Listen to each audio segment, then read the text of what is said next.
Hello everyone, in this video I'm going to show you how you can delete the CapCut watermark in CapCut apps.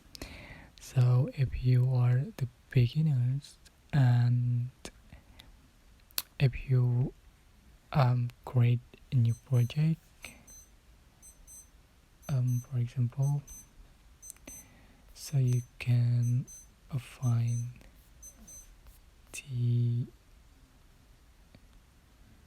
ending clip that's a CapCut watermark, so you can click delete to remove it and go back and make sure on the setting icon just turn off the add default ending.